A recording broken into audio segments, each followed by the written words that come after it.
opinión de conocer tu pasado permite la comprensión del presente y tu proyección a futuro. Entonces, en ese sentido, el conocimiento de la historia, tanto de cualquier lugar como de alguna persona, me ayuda a comprender en el presente lo que necesito saber de ella y proyectar ese conocimiento a futuro, ¿sí? Entonces, con Simone de Beauvoir, yo vi prudente que pudiéramos conocer un tanto el lado de su vida personal para poder conocer cuál es la impronta que su vida deja en sus corrientes de pensamiento y cómo es que éstas se proyectaron a futuro. Porque hablar de Simone de Beauvoir, de esta gran intelectual, es hablar de una palabra completamente intrínseca a ella. Es decir, cuando hablamos de Simone de Beauvoir, tendríamos que hablar también del feminismo, ¿sí? Pero de un feminismo que se genera, que ya se había abordado antes, que ya se había pronunciado. Simone de Beauvoir no es la inventora del feminismo, que hay que aclararlo. Simone de Beauvoir no descubre ese hilo negro del trato del hombre hacia la mujer. Ya tenemos antecedentes de otras grandes pensadoras que desde antes ya estaban proyectadas y que también existen otras aparte de Simón. Tenemos el ejemplo de Sor Juana Inés de la Cruz, tenemos el ejemplo de Juana de Arco, tenemos el ejemplo de infinidad de mujeres antes o después de ella que han sido importantes para este movimiento social, ¿no? Y cuando hablamos de feminismo, no hablamos de un feminismo actual, cotidiano, como contemporáneo, como lo vemos hoy en día. Hoy en día gozamos o podemos observar un feminismo radical, un feminismo ideológico, ¿sí? Con Simone de Beauvoir tendríamos que hablar de un feminismo de primera ola o quizás de segunda ola, que recae, que tiene elementos idealistas, claro que sí, sin embargo están más orientados a la praxis y al orientarse a la praxis tienen una comprobación científica y al tener una comprobación científica es completamente válido. La bronca con el feminismo de hoy es que desde un punto de vista bastante personal y espero que lo tomen a bien, el feminismo de hoy se orienta bastante a ser muy ideológico en cuestión del género. Es decir, el feminismo de hoy nos dice, una mujer, puede ser lo que quiera ser, puede ser una vaca, puede ser una piedra, puede ser una taza, puede ser lo que sea.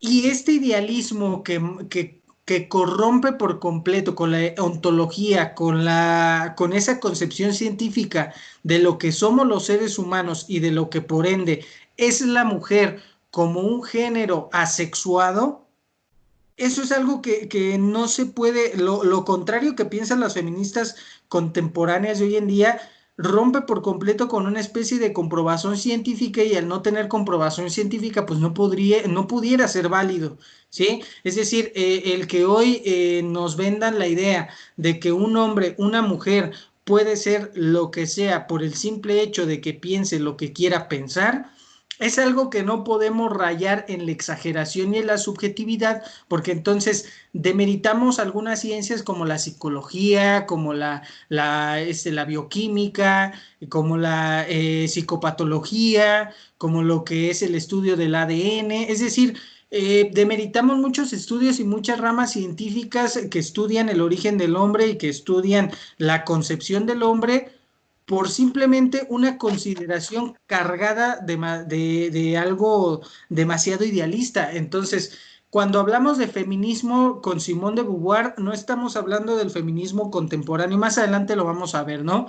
La famosa frase que ella nos va a dejar de una mujer no nace, se hace, ha sido muy malinterpretada, muy eh, uh, incorrectamente bastardeada por el feminismo de hoy en día, tanto que tenemos ahí unos efectos colaterales y unos efectos de pensamiento bastante retrógradas e idealistas que, bueno, no se acercan nada al feminismo que a su vez en diferentes condiciones culturales y contemporáneas, pues surgió o tuvo énfasis con Simone de Beauvoir. Entonces, Vamos a trabajar en este tema de conocer a Simón, cuál es su aporte al existencialismo, porque como bien dijo una de sus compañeras, la fama del existencialismo que tiene Jean-Paul Sartre es gracias a lo que pudo hacer Simón con las fuentes escritas que lanzó Jean-Paul Sartre. A su vez, el intelecto y la fama de escritora y de existencialista que tuvo Simone de Beauvoir también se debe al empuje, a la inspiración y a ese diálogo que se prestó a retroalimentación entre Sartre y Simone para que ella pudiera aportar diversos elementos al existencialismo y sobre todo pudiera orientar un existencialismo, perdón, feminista a una práctica cotidiana, ¿sí? Entonces, bien lo dijo la compañera, gran parte de la fama se debe a Simón de parte de Sartre, pero no podemos dejar de lado que también gran parte de ese boom existencialista que tuvo de esa fama, de ese reconocimiento, también se debe a cierta inspiración de Sartre, a cierto trabajo que Simón tuvo con Jean-Paul. Entonces vamos a trabajar, ¿sí? Les tengo una presentación en Prezi acerca de Simone de Beauvoir. Ahí veremos su biografía, que también estaremos contrastando con lo que vimos en la película y estaremos aclarando algunos puntos para después checar en definitiva cuáles son sus aportes a la filosofía, ¿sí?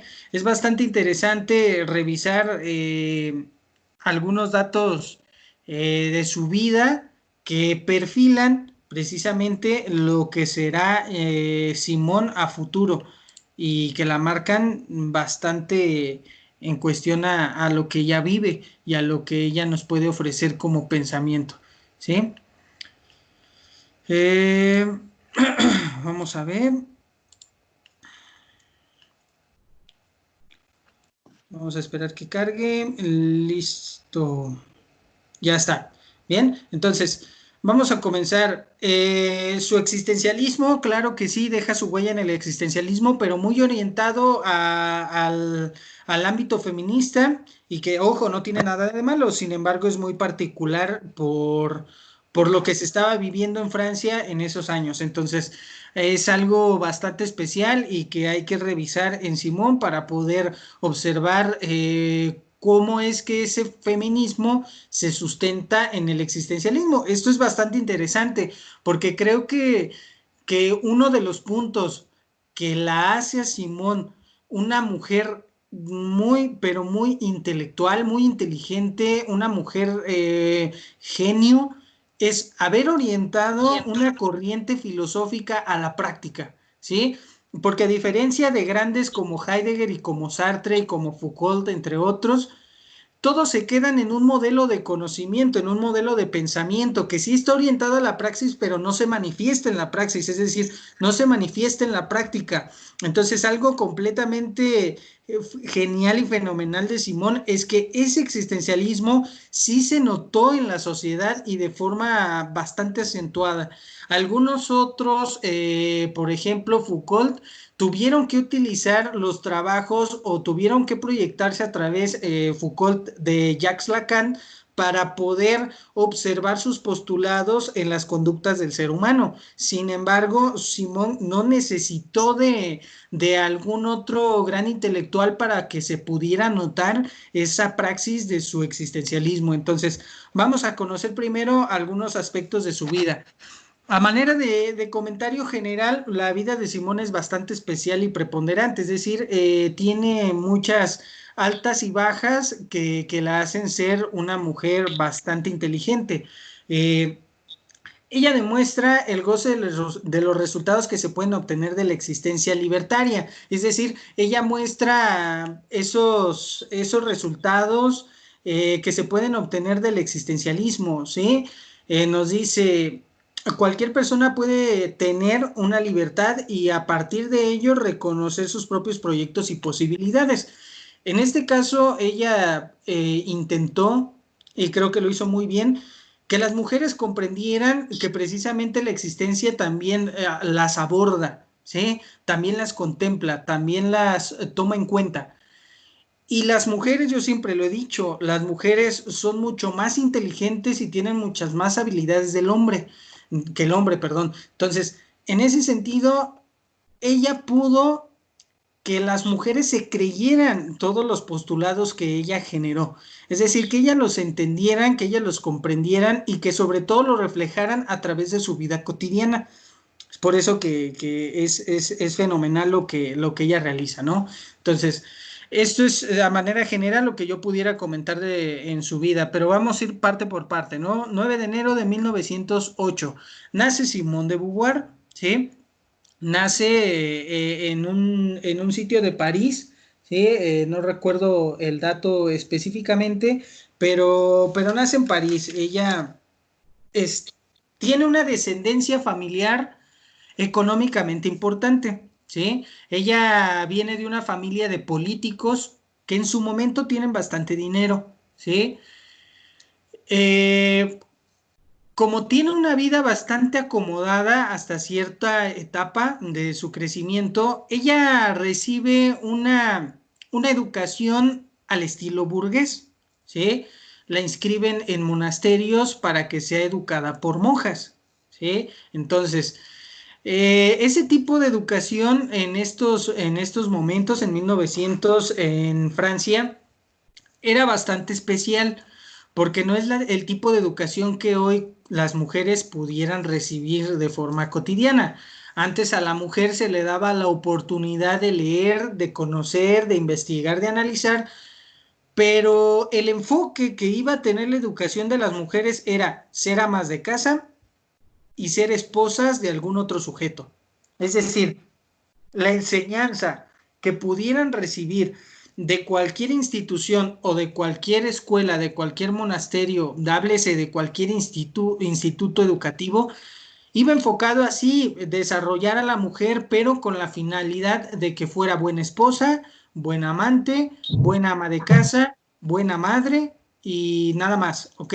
Entonces, desde ahí se empieza a notar que Simón está en un ambiente cultural demasiado predispuesto por parte de la mujer, porque antes el hombre podía estudiar, podía hacer lo que quisiera, a diferencia de la mujer. Entonces, aquí ya podemos ver algunos datos, algunos factores que precisamente la hacen ser esa feminista luchadora, pensadora, que proyecta un movimiento social bastante importante, ¿sí? Entonces, ella en 1908 comienza a tener dificultades económicas, es decir, sus padres y sus abuelos que se dedicaban al ambiente político comienzan a tener difamaciones, comienzan a tener problemas y pues esto hace que ellos comiencen a perder esa...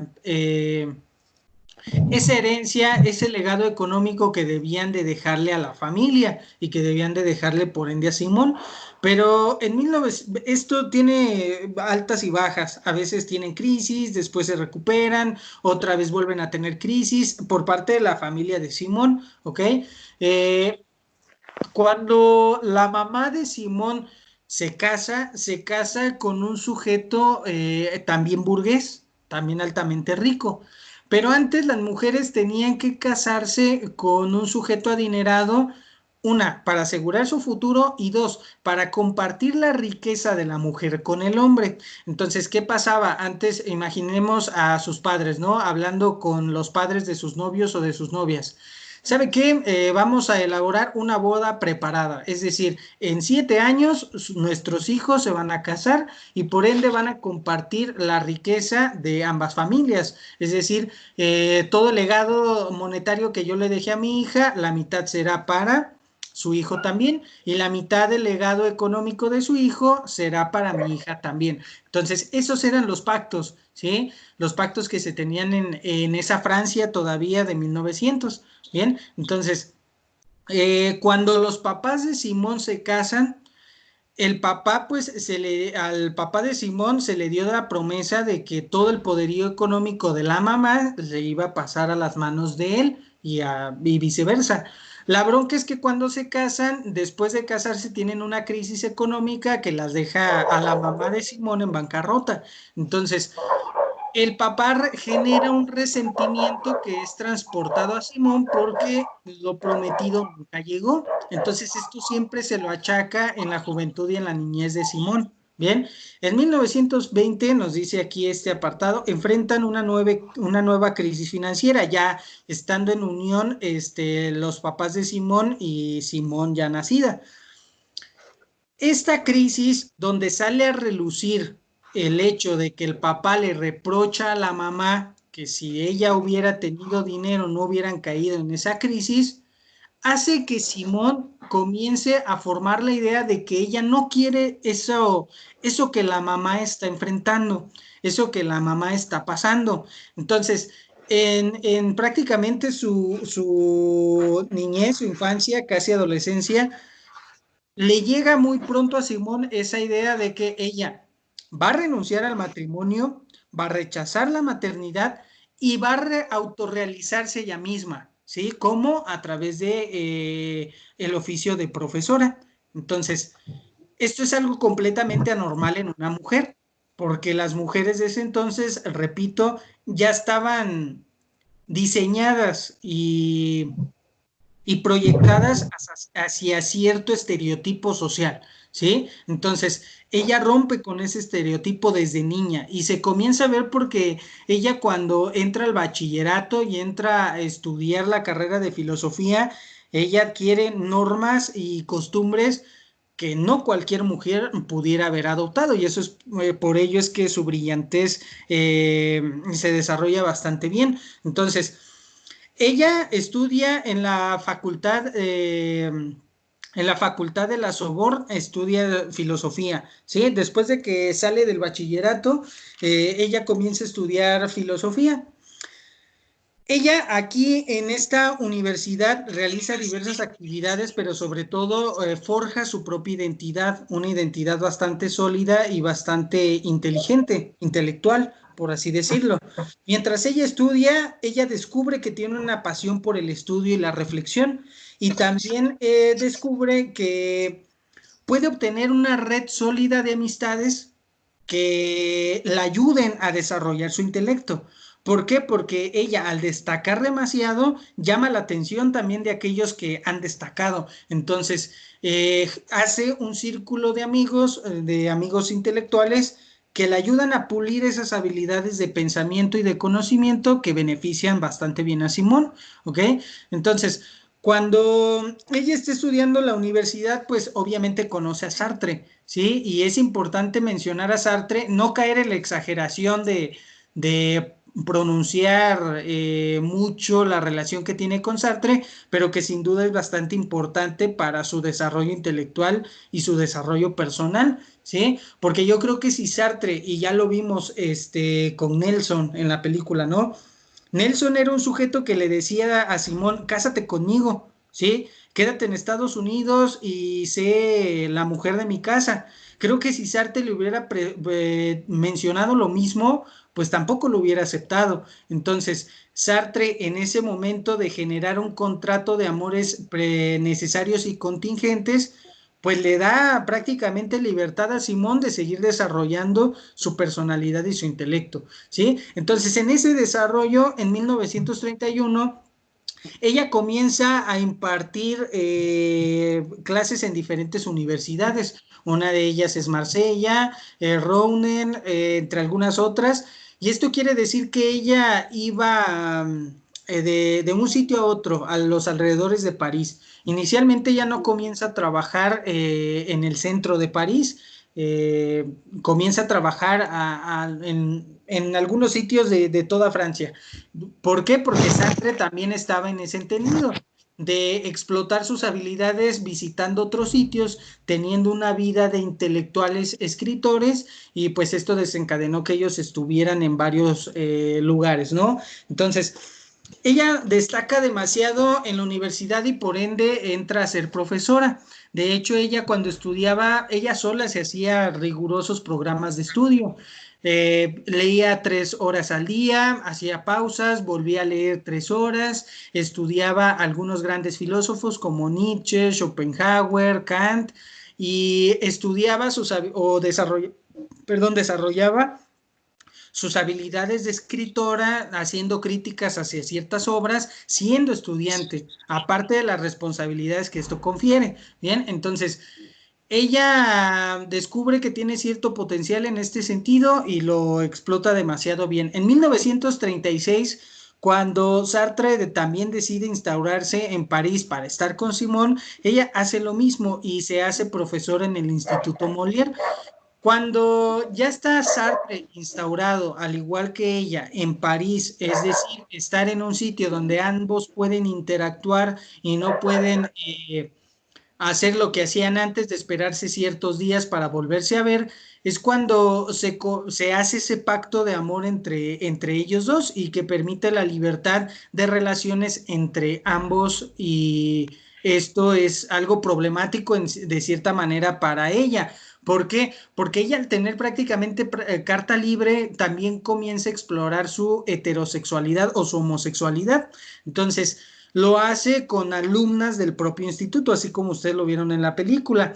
Y gracias a esto, y gracias a que ella se inclina más por ser escritora que profesora, en 1943 abandona la docencia. Es decir, una madre de familia se queja, así como tal cual lo vieron, de corromper a menores en el sentido intelectual y en el sentido práctico, porque el corromper a las menores no nada más era tener relaciones sexuales con ellas, era que instaurar un pensamiento en el que las señoritas ya dejaran de predisponerse a ese rol del cual eran educadas: ser esposas, ser madres de familia y estar aferradas a la dependencia de su esposo. Entonces, esto no les pareció en ese momento, y junto a que ella pues ve como un buen pretexto para ella adquirir su propia libertad, se retira de la docencia. Y es aquí donde empezamos a ver que ya lanza sus propios libros. Desde antes escribía, desde que ella era estudiante. Sin embargo, aquí es donde, inspirada por Sartre, se anima a publicar algunos de sus libros, y aprovecha que Sartre está inmiscuido con la editorial Gallimard y que este también está interesado en lo que escribe Simón, porque ellos ven que Sartre tiene varias habilidades y tiene cosas muy importantes que ofrecer, y si Simón ha hecho críticas a sus libros y aparte se complementan intelectualmente el uno y el otro, pues entonces Simón también tiene muchas cosas muy buenas que ofrecer, y es por ende que la aceptan. Entonces, en 1943 lanza su novela La Invitada. En 1945 escribe La Sangre de los Demás. 1945 también entra al conjunto periodístico que crea Jean Paul junto con Merleau-Ponty, a los tiempos modernos.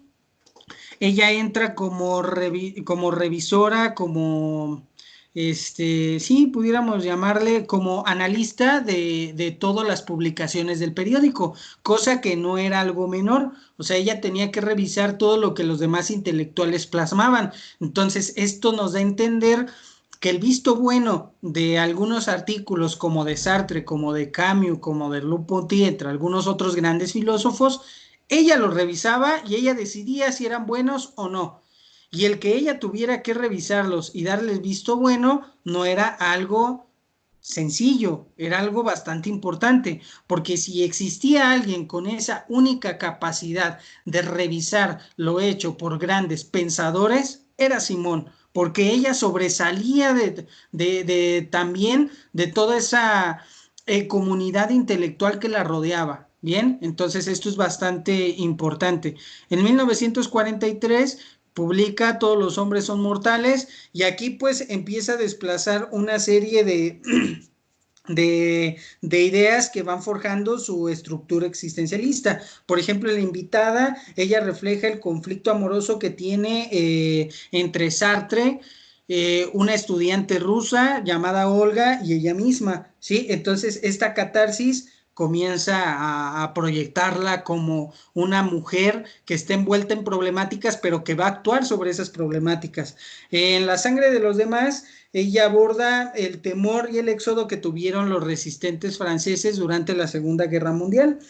Y en los tiempos modernos, ya lo decía, ella está encargada del análisis, de la redacción de los artículos. Y bueno, vamos a continuar. En 1948, ella tiene una exploración a lo largo del mundo, ¿sí? En la película no se notó tanto, pero ella se separa de Sartre por un tiempo, tienen ahí bastantes pleitos, bastantes conflictos, porque Sartre está un poquito más atraída por otra mujer. Simón, para no sentir ese sentimiento de angustia, ella parte a visitar otros sitios, otros lugares, parte a Estados Unidos, por supuesto, pero no solamente parte a Estados Unidos, parte a Arabia Saudita, parte a Egipto, parte a África, viaja por otros lugares, y uno de los puntos cumbres es cuando viaja a Estados Unidos, ¿sí? Entonces, estos viajes tienen un propósito: desarrollar una autoconciencia alejada de Sartre, pero también desarrollar varias obras que a ella le dan fama intelectual y que la catapultan al estrellato. Uno de ellos es El segundo sexo. Bien, este libro, generado en su recorrido entre Estados Unidos, ella incluso viaja aquí a México, viaja específicamente a Pátzcuaro, tiene ahí bastantes buenas reseñas de lo que pudo ver en la isla de Janitzio, entre otros sitios. Está inspirada por todo esto que está descubriendo a lo largo del mundo, y genera el segundo sexo. Es decir, en este libro ya desarrolla su idea existencialista, pero orientado al feminismo, ¿sí?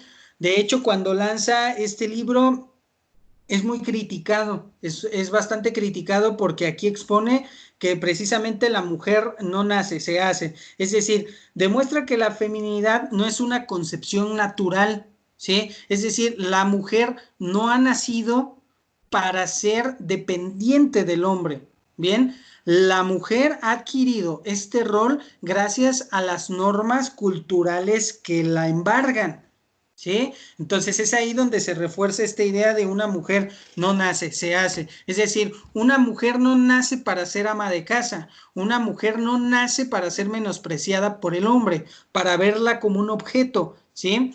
Donde el sujeto que domina el objeto es el hombre. Entonces, a través de las construcciones culturales esto se da, pero así como se ha podido predisponer a la mujer gracias a la cultura, también se pueden romper esas normas culturales. Ahí es que ella pronuncia se hace, es decir, actúo a través de la libertad que ya menciona Sartre, actúo gracias a mi libertad y me establezco como lo que yo quiera hacer, ¿sí?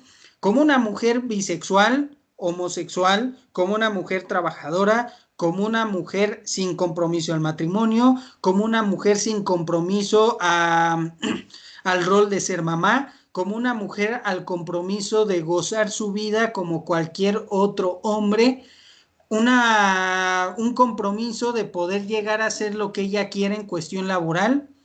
Y pues es ahí donde todo mundo la critica, ¿sí?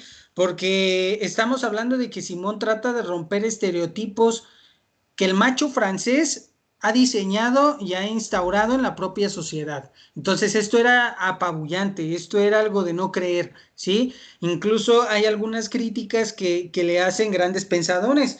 Hay un escritor y conservador católico llamado Mariac, que apoya bastante a Sartre para que saque su primer novela, La náusea, y también lo apoya bastante para que tenga buenas reseñas después de haberlo sacado. Apoya en su momento a Simón para que saque sus propias obras, pero cuando Simón saca El segundo sexo, esto no le agrada nada a él, ¿sí?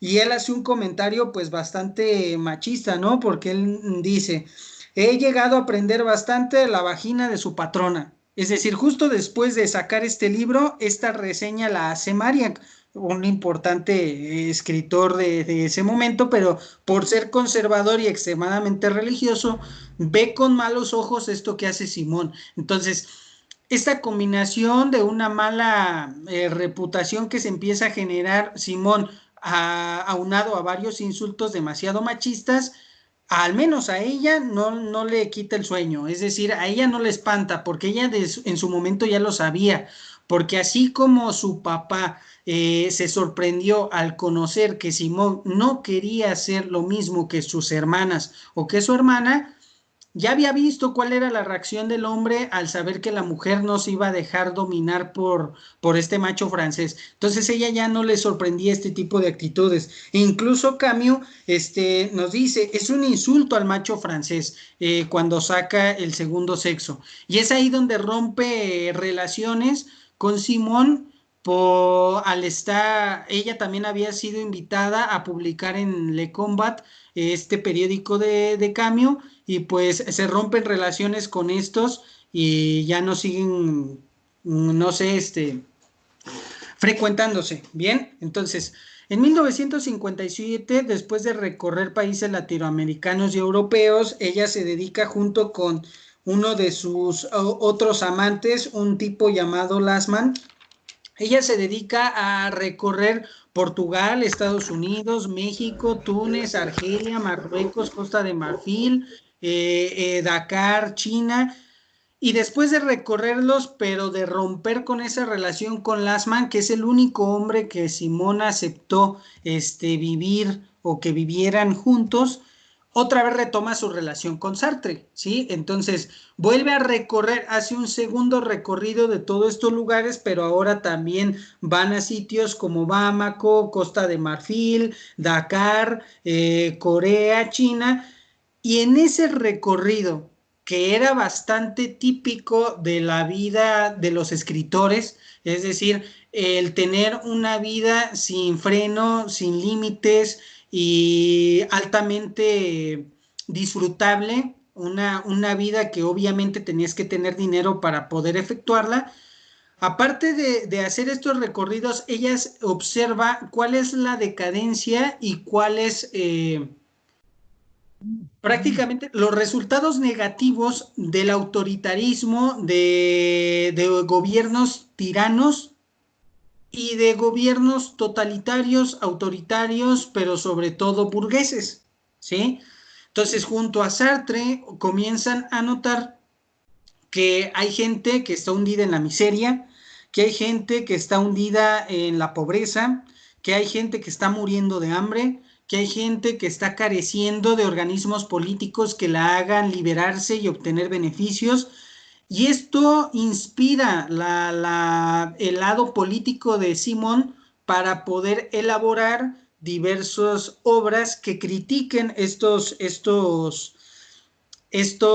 modos y regímenes de gobierno, ¿sí? Entonces, de 1970 a 1980, ella pasa por diversas circunstancias de su vida que la hacen manifestarse o manifestar su lado político, existencialista hacia varios movimientos feministas, pero sobre todo también movimientos sociales. En 1965, previo a esto, ella observa una especie de guerra que existe en Argelia.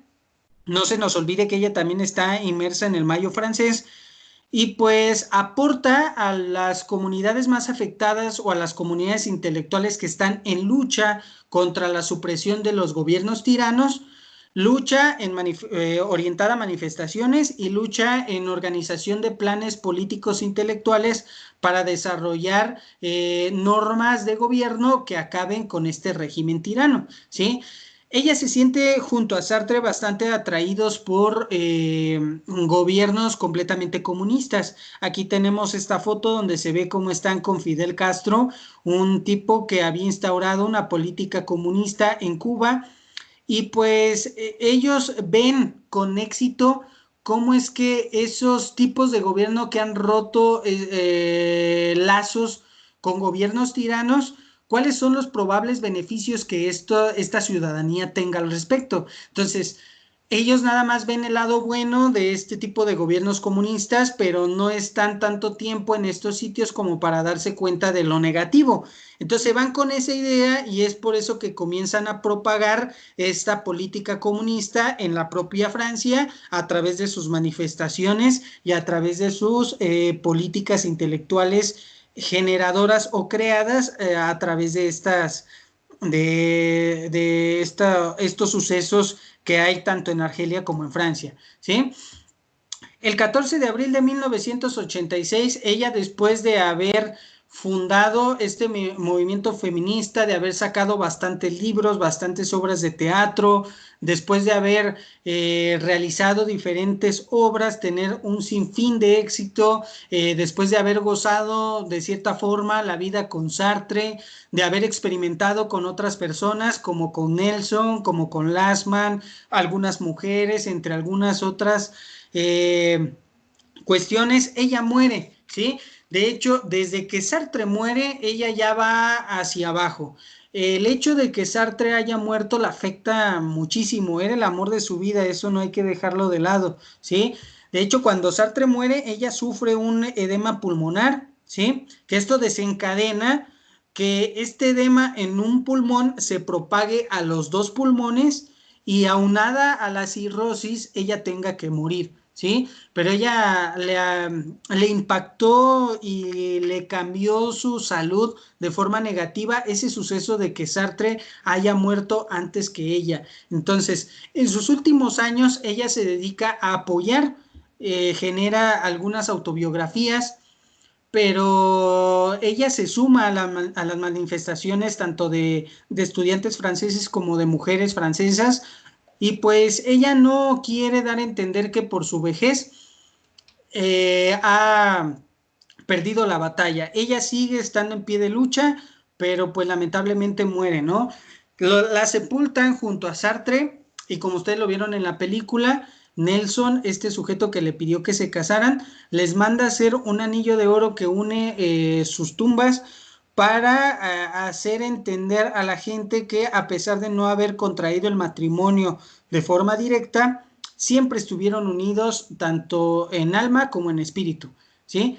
Entonces, esto es lo que podemos comentar brevemente de la vida de Simone de Beauvoir. ¿Cuáles son sus ideas filosóficas? Prácticamente lo vamos a ver de una manera muy rápida. Las ideas principales de Simón se desprenden del libro El segundo sexo, donde plasma directamente tres ideas que al menos yo puedo rescatar, tres instrumentos filosóficos que ayudan a la mujer a adquirir su lado feminista, pero sobre todo a adquirir su libertad, ¿sí? Entonces, vamos a checar estas tres ideas. Primera idea, la existencia es igual de equivalente entre hombres y mujeres. ¿Qué nos dice Simón? La existencia es de igual importancia tanto para el hombre como para la mujer. Los dos gozan de existencia, los dos gozan de estar inmersos en la tierra, en el mundo.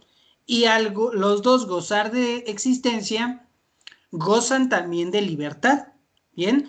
¿Por qué? Porque las mujeres no nacen prediseñadas en cuanto a sus roles en la sociedad. Las mujeres nacen libres, porque las mujeres son entes existentes, sujetos existentes, ¿sí? Entonces, no nacen con iguales o mayores, nacen con iguales o mayores capacidades que el hombre, ¿sí? Entonces, esta existencia que en Sartre precede a la esencia es igual de aplicable en el hombre como en la mujer, porque desde Jean-Jacques Rousseau nosotros podemos ver que la libertad es un eje fundamental del sujeto, pero el gran pecado que hace Rousseau, que yo creo que si lo hubiera contemplado hubiera sido uno de los aparte de lo que es uno de los más grandes filósofos de la historia, es que solamente dota de derechos y de libertad a los hombres y para Simón, deja la mitad del mundo fuera de la contemplación de la libertad y la existencia, ¿sí? Incluso esto también se lo achaca a Sartre. Ustedes dejan a la mitad del mundo, es decir, la mitad del mundo es equivalente a todas las mujeres existentes, los dejan de lado al no contemplar la libertad y la existencia de las mismas, porque hasta ahorita se han encargado de pronunciar y de remarcar la existencia del hombre, pero nunca hemos hablado de la existencia también de la mujer. Y eso también ha contribuido a que esta configuración cultural, como nos lo dice Foucault, que también se codea de Foucault, esto nos da a entender que esta configuración cultural ha existido a lo largo de la historia, ¿sí? Y que nadie ha sido capaz, háblese de las mujeres, de romper con este esquema para poder marcar puntualmente que la mujer también es adquisidora de libertad y por ende de existencia, ¿sí? Segunda idea, la libertad, situación. Ojo con este postulado que hace Simón en su libro El segundo sexo. Somos absolutamente libres, así como ella y Sartre ya lo habían remarcado. Pero esa libertad, para Simón, se encarga en situaciones y esas situaciones pueden favorecer o entorpecer nuestra libertad. Es decir, cuando nosotros nos enteramos que somos sujetos libres, que somos sujetos existentes, acorde a nuestras situaciones y proyectos futuros, esta libertad se va cuarteando, ¿sí? Vamos a poner un ejemplo.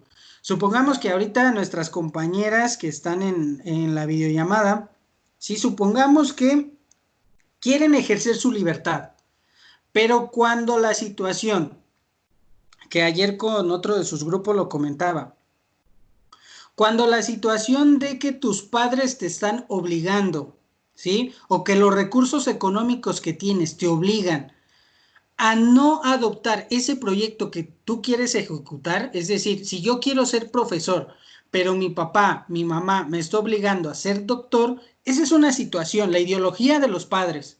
Otra situación que podemos comentar es la disposición económica que tengo. No tengo dinero para estudiar, para ser profesor en una buena escuela, pero sí hay recursos para que yo estudie para doctor en un instituto público, ¿sí? Esto delimita y empieza a cuartear demasiada la libertad que tenemos. Y esa libertad cuarteada, al menos en la situación de las mujeres, que recordemos que ni siquiera gozaban de libertad, porque automáticamente las monjas, las profesoras, cualquier otro, las madres, los padres le decían a la mujer, tu situación es ser ama de casa o ser esposa, no tienes otra oportunidad. La libertad se delimita y en muchos casos desaparece, ¿sí? Entonces, por eso que estas situaciones, la libertad está sujeta a las situaciones futuras o a los proyectos futuros que alguien más pueda actuar de mala fe o yo mismo pueda generar de mala fe conforme a lo que quiero ser como sujeto existente. Y nos dice Simón, si nosotros no rescatamos que de las diferentes situaciones que tengo como proyectos o como posibilidad de existencia futuro, aún en esas situaciones tan delimitantes, sigo teniendo libertad, es decir, puedo tener un chance o puede practicar un pequeño, dentro de un margen muy pequeño, esa libertad que yo tengo al momento de ser un sujeto existente, nos estamos automáticamente degradando a cosas, ¿sí? Porque chéquenlo, o sea, si nosotros nos dejamos llevar por lo que mi mamá me dice o por lo que mi papá me dice o por lo que las condiciones socioeconómicas, culturales o de pensamiento me dicen, eso que me está diciendo que yo sea tal cosa, me está degradando a cosa. Es decir, mi papá me está degradando a ser un simple doctor, una cosa, ¿sí?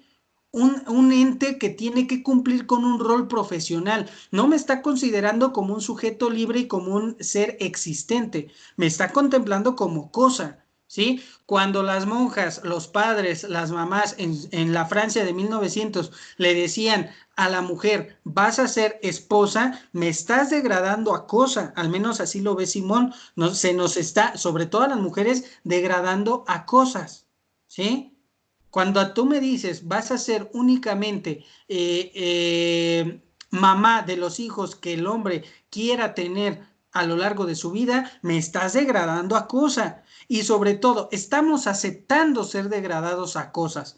Porque si yo no aprovecho, al menos para Simón, ese pequeño gramo de libertad que aún conservo a pesar de tener situaciones ya prediseñadas para mis proyectos, si yo no me sujeto a esa pequeña libertad que aún tengo, acepto automáticamente ser una cosa, ¿sí? Entonces, esto que a mí me está degradando a cosa y que está actuando bajo una mala moral hacia mí, me permite que yo no alcance esa trascendencia, ese ser para sí de Sartre, ¿sí? Ese Dasein que me dice Heidegger, y eso automáticamente se convierte en opresión. Es por eso que de aquí nace la frase, ¿no? El patriarcado es opresión, el hombre es opresión, pero chequemos que Simón no está proyectando a la masculinidad como la única opresión que puede existir. Está mencionando situaciones culturales, económicas, normas políticas que se han desarrollado a lo largo de la vida como opresión, pero que también el ignorar o actuar de mala fe por parte de las mujeres mismas, eso a su vez también es opresión. Es decir, la mujer el aceptar y la mujer aceptarse a ser degradada a cosa, ¿sí? El aceptar que sus proyectos están cuarteados por un conjunto de situaciones que no le permite ser completamente libre, eso en sí es una opresión. Entonces, eso en sí también tiene que ser considerado como un factor que está unada a la mujer o que diseña a la mujer para hacer una cosa, ¿sí? Entonces, claro que el hombre y todas las normas sociales que ha hecho a lo largo de su existencia son parte importante para que la mujer sufra de todas estas circunstancias, pero también hay que revisar lo que la mujer ha hecho por parte de aceptar o no, y que Simón ve con muy buenos ojos que la mujer elimine dicha opresión, es decir, que se levante, que se manifieste, sí, que se decida a terminar con ese conjunto de situaciones. Bien, entonces por último, y ya para terminar nuestra clase, todavía nos falta una parte, pero esa ya la podemos retomar mañana. Nos dice Simón, el cuerpo como elemento de la situación. Simón ve que el cuerpo de la mujer es un hándicap, es decir, es un elemento que ayuda de forma negativa para que la mujer no tenga trascendencia. Cuando nosotros pronunciamos la palabra handicap, es decir, nos referimos a que hay diversos factores que ayudan a que la mujer esté en este aspecto negativo de su existencia, ¿sí? ¿Por qué el cuerpo de la mujer es un hándicap? Es decir, ayuda negativamente a que la mujer sea concebida como cosa, porque a lo largo de toda nuestra historia, el cuerpo de la mujer es la que mayor carga tiene al momento de concebir a otras generaciones. Es decir, cuando la mujer se observa que ella es la que tiene en su vientre durante 9 meses al nuevo ser humano que va a ser traído al mundo, esta visión del cuerpo de la mujer como un objeto de, ¿cómo pudiéramos llamarlo? Como un objeto de reproducción que únicamente su fin es cumplir con la reproducción de los seres humanos. Esto de cierta manera estimula a que el hombre y la sociedad en general y las propias mujeres se crean ese cuento de que la mujer únicamente sirve para eso, ¿sí? Para dotar a la sociedad de otros seres y que solamente sea vista como algo que me puede ser de utilidad y que esa utilidad es la reproducción, ¿sí? Entonces ella ve que el cuerpo humano no es solo naturaleza, es sobre todo es un ser libre que puede afrontar diversidades, es decir, la mujer no es una cosa que sirva únicamente para engendrar hijos, es un ser que es libre al igual que el hombre y que a pesar de que el cuerpo del hombre que está diseñado para ser más fornido y no está orientado únicamente a la reproducción como se veía la mujer, esto no es ningún impedimento para que las mujeres puedan llegar a ser lo que quieran ser. La feminidad puede obtener su libertad a través de independencia económica, independencia afectiva, educación igualitaria y sobre todo cambios sociales. Y chequen cómo es que inicia la revolución feminista para Simone de Beauvoir. Primero me independizo a mí y después rompo esas cadenas sociales que me atan. Es decir, primero me libero a mí como ser existente, como ser libre, para después romper las cadenas que me están atando a estas normas socioculturales de la humanidad. No es como el feminismo de hoy en día, que rompo primero las cadenas sociales y después me libero a mí. Al menos para Simón no. Primero trabajo conmigo, porque ustedes no sé si vieron en la película, su amiga, la cual sí fue casada con otro burgués, fue casada porque ella aceptó esto, ¿sí? No decidió liberarse a ella misma por la dependencia con otro. Es decir, no cambió su idea misma, no cambió su propia identidad. Entonces es ahí donde Simón nos menciona, empezamos primero con nosotros mismos o con nosotras mismas como mujeres, para después tener la suficiente fuerza y la suficiente capacidad moral, capacidad ideológica, capacidad personal, moral, etcétera, para después, con esa fuerza que ya recobré, que tengo, romper con aquello que se me está atando, ¿sí? Pero una vez que ya yo me haya sido liberada, podré realizarlo. Entonces, estas son tres herramientas filosóficas que sirven como base para que Simón pueda desarrollar todo su existencialismo feminista. Nos falta ver cómo es que ella aportó diversos elementos intelectuales tanto al sector político como al sector feminista, pero sobre todo al sector social. Pero eso ya lo podemos ver el día de mañana. Entonces, mañana haremos algunas conclusiones de lo que Simón quiere lograr. Simón de Beauvoir